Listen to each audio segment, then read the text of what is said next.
Okay, so this should be, you should be starting at step 8. We're going to start breaking down the head, beginning with the eyebrows.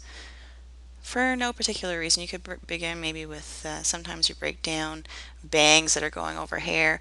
If you had maybe hair that was going over an eyeball, you'd probably want to take the hair piece off first or draw that on the top layer and work your way down.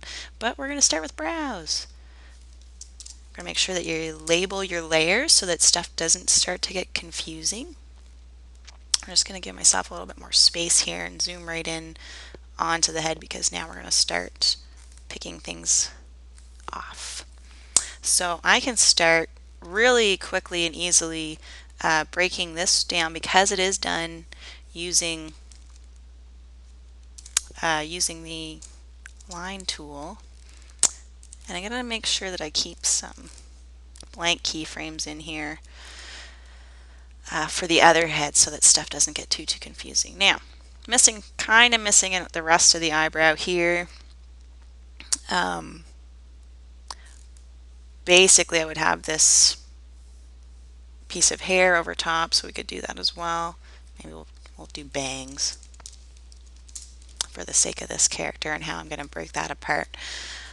So for this particular character, I can go through and I can actually go through and select the lines, but if I couldn't select the lines individually, normally what I would do is just select the area that I want to cover over top. I would copy it.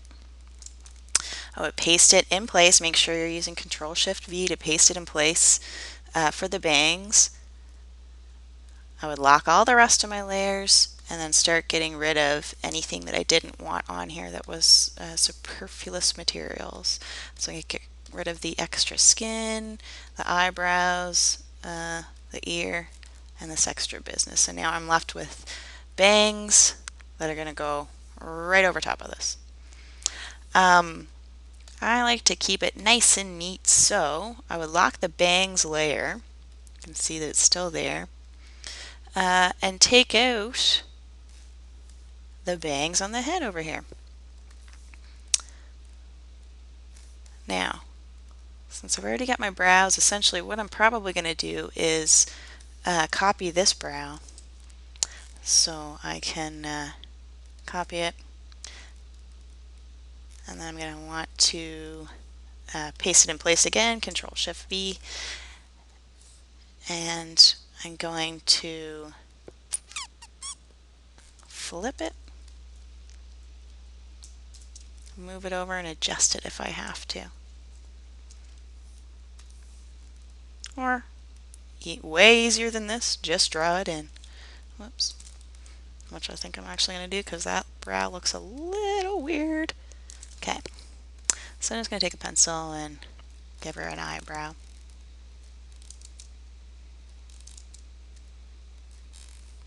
Okay. So now that I got my brows, I can feel free to delete these eyebrows and get rid of the line that's separating the skin from the hair for now. And I can just kind of turn this into scalp. It's all going to be covered up by the bangs anyways, but this would help if you wanted to animate bangs, you know, waving in the wind.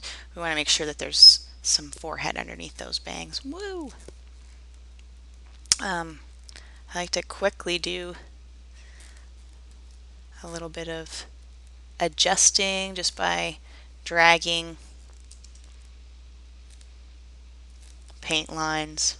There, that's pretty good. Doesn't have to be perfect. Sometimes this is going to happen. It's just a glitch where I've gone too far. Undo. Gratefully it's gone back. So I'm not going to mess with this too much more.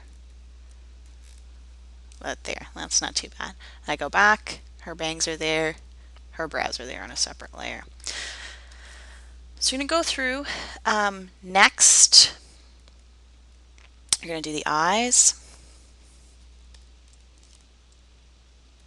And yet again, if it wasn't, you know, doing the line tool, you can draw them in, number 1, or we can cut her eyes out,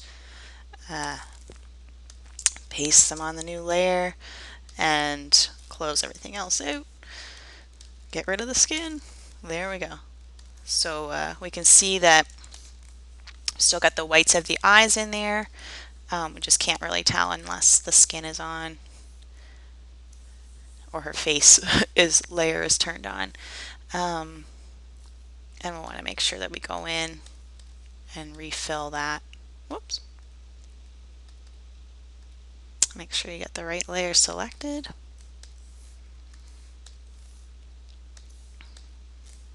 Sometimes that'll happen if the layer or the tool is locked. Can go in.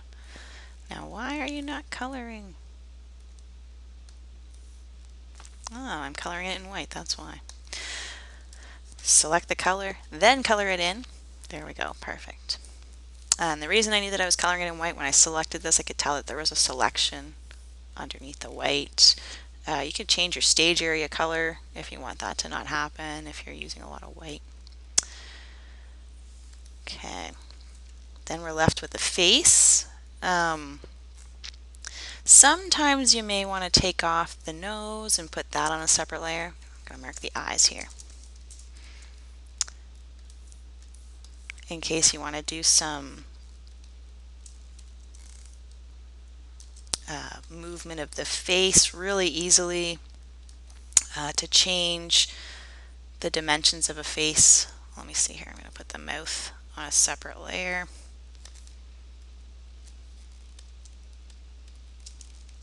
But we're going to do something else to that after.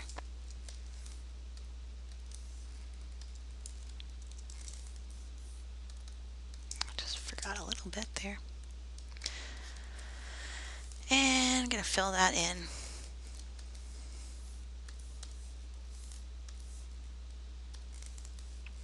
There we go. I can still see something, a little bit of something there. Oh, now I did it. I fauceted it out. It's okay, I'll just refill it back in. Alright, so now we've got a nice head. We've got lips, nose, eyes, eyebrows, and bangs. You're going to want to do that, separate everything onto separate layers for the rest of the 3 heads. Make sure to label all your layers.